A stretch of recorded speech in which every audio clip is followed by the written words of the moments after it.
It is a hot summer day here on the Holistic Homestead, and we've got some maintenance tasks to do. The first one is putting away our garlic. It's cured for over 2 weeks. It's good to go. It's going to be shelf stable for almost a year.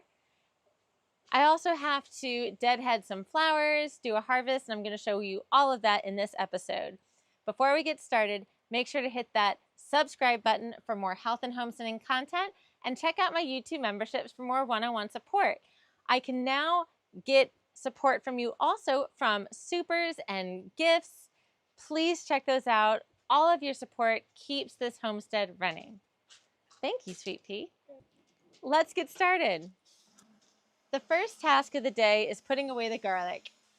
I've had it storing on this garlic tree for over 2 weeks to cure, and basically what happens is it like shrink wraps. So after you've cured your garlic, you will feel the stems are really hard, and it's like they've essentially shrink wrapped around your garlic cloves, and that's a good sign. It's like protecting them to store longer. So it's at this point that you are going to snip off the roots as close as possible and the top, just like that. I'm still paying attention to if any have been damaged or dented, because if so, I'm going to use those first, just like this one. The other thing you can do is you can just dust off the dirt with your hands. So you're not peeling the garlic, but you can just give it like a little rub to get some of that mud off. Again, just going in here and trimming off the roots and then trimming off the top, just like that. That's a pretty perfect garlic right there. And after that, we're going to store them in some bags, and I'm going to show you what that looks like. When storing and organizing your garlic, you should know that it's going to be important for you to save the biggest ones for seed next year if you intend to save your seed of garlic. And with this garlic, can't even remember the name off of it, of the variety off the top of my head, but the cloves are actually really big despite the whole garlic size. So it really doesn't matter how small this whole thing looks. I'm still going to get large cloves, but I do want to save the largest ones for seed for next. We are in my basement, and this is where I'm storing all of my garlic. So I've got these really cool little burlap bags, and our potatoes are in here. And this is a perfect place to store garlic, potatoes, onions, other root crops for up to a year, because it's typically dark and cool and dry. And so all I'm doing is I'm just keeping these in these bags, but I did separate what I'm going to use as my seed garlic, so my largest cloves there, and I have a bucket here of anything that's like dinged or cracked that I'm going to use first.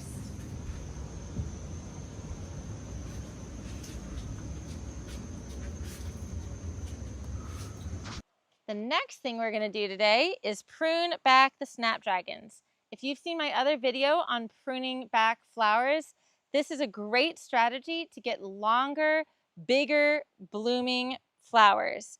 And I did it with my sun patience. They're already bloomed back amazing. I did it with the petunias. They look amazing. But now these Snapdragons are at a point that if we don't prune them, they're not really going to do anything more.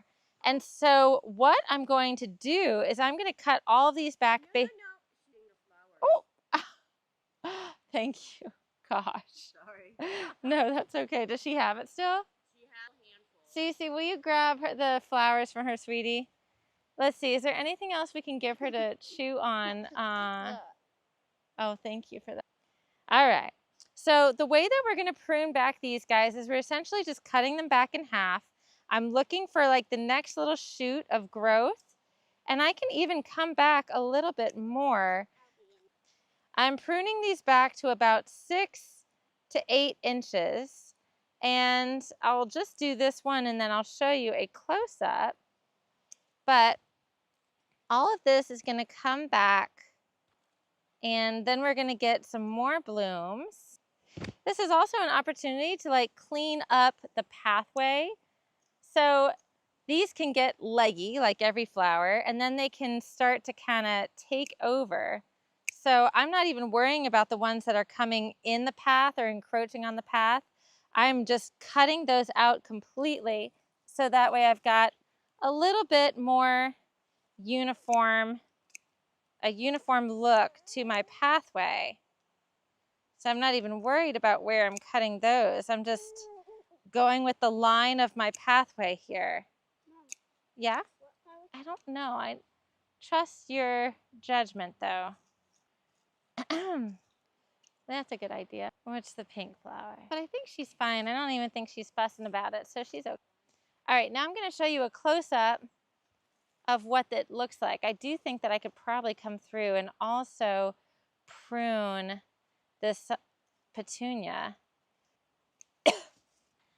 And the reason being is because I see a bunch of old spent flowers on it. So I'm just going to go through and clean up this guy too. Look for any broken branches, clean that up, bring the whole thing back. So here is an up close.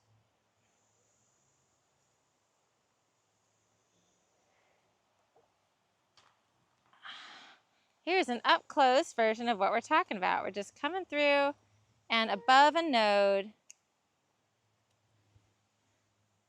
cutting it back to about 6 to 8 inches tall. And that way we'll get another little sprig of growth.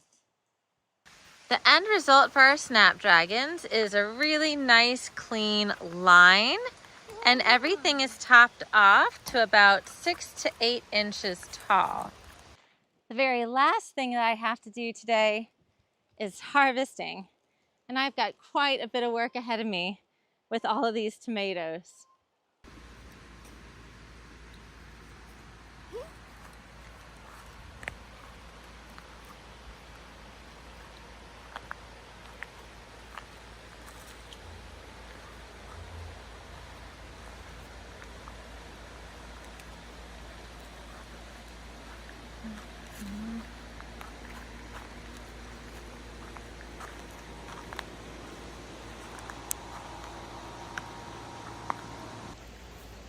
Check out these tomatoes.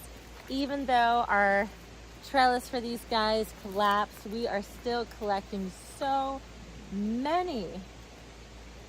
Definitely not disappointing at all on the tomato front. Mom, look at this so far. Oh, it's beautiful for you. I'll show it to the camera. Oh, Mom, how about some of this flower? You could put that in there. If you enjoyed this video, please make sure to hit that thumbs up button, subscribe to my channel for more health and homesteading content, and check out my memberships and supers for more support.